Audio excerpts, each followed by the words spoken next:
Football fans have spent over a decade arguing about who the actual greatest of all time is. To settle the debate, we need to completely wipe the slate clean. We have to rewind the clock, drop them back to 18 years old, and run a 10-season digital simulation. On one side, we have an 18-year-old Lionel Messi, starting out with a respectable 78 overall rating at Barcelona. On the other side, a fresh-faced Cristiano Ronaldo kicks off his journey at Sporting CP with an 80 overall. They both start with zero history and zero trophies. To determine the winner at the end of 10 seasons, we're tracking 5 specific metrics: club trophies, international trophies, golden boots, goal contributions, and Ballon d'Ors.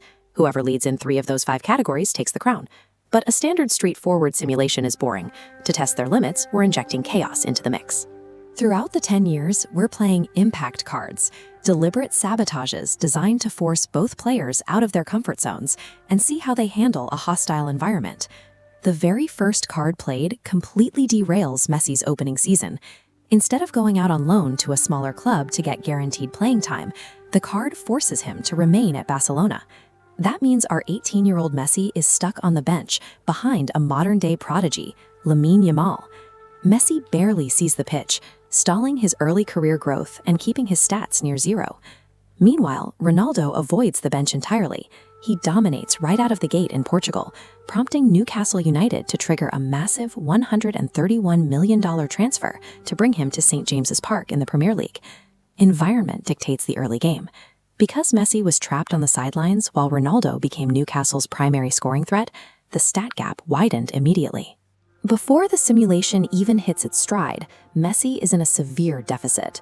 Ronaldo spends the first half of the simulation running like a well-oiled machine. He dominates the Premier League at Newcastle, eventually securing a dream transfer back to Real Madrid. Surrounded by a world-class squad, his individual success skyrockets. He consistently posts 50-plus goal contributions a year, wins the Champions League, and starts stacking up Ballon d'Ors. While Ronaldo thrives in stability, Messi is living a mid-game nightmare.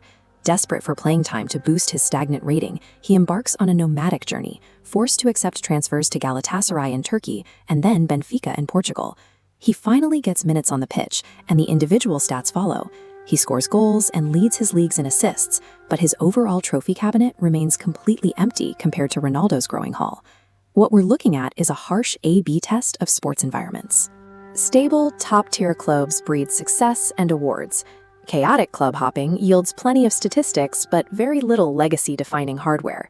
Then the entire simulation flips. Messi finally grinds his way to a 95 overall rating. Mechanically, this breaks his reliance on random transfer offers and grants him the power to manually choose his next destination. He immediately moves to Napoli, leading them to a treble that fills his trophy cabinet and locks in a golden boot. He even manages to score against his former club, Barcelona, in the Champions League final. With his rating maxed out, he returns to Barcelona. Reinvigorated, Messi sparks a late-game surge, winning back-to-back European championships and completely erasing Ronaldo's early lead. But Ronaldo answers back on the international stage.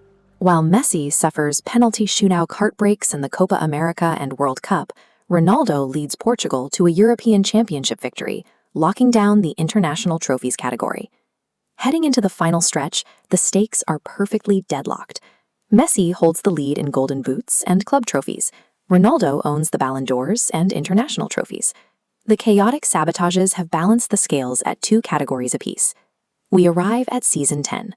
With the score tied at 2-2, the entire decade-long experiment comes down to a single cumulative metric: total goal contributions. Ronaldo has the ideal setup for a final season stat padding run. He secures a transfer to a Paris Saint-Germain squad in France, surrounding himself with elite playmakers designed to feed him the ball. Messi, on the other hand, runs into a disaster. A catastrophic digital glitch breaks the simulation inside Barcelona. The game's AI fails to renew any player contracts. At the start of the season, the entire senior squad walks out the door, leaving Messi alone with low-rated rookies. This results in a total collapse. Unable to compete, Barcelona is relegated from the Liga, seemingly handing the entire 10-year challenge to Ronaldo. So here is the final math. Did Ronaldo's pristine setup in Paris allow him to outscore a relegated Messi and steal the 5th category? This chart shows the cumulative 10-year goal contribution totals. Miraculously, despite that final season, Messi's surge at Napoli and return to form kept him afloat. He holds the goal contribution lead by a razor-thin margin of exactly 11 goals. And with that final metric locked in, Messi wins the simulation, 3 categories to 2. Between the early benching, the nomadic years in Turkey and Portugal, and a final squad collapse, the simulation pushed both players to their limits. Even with the slim final margin, Messi's statistical output remained high enough to withstand the sabotages and mirror the impact of his real-world career.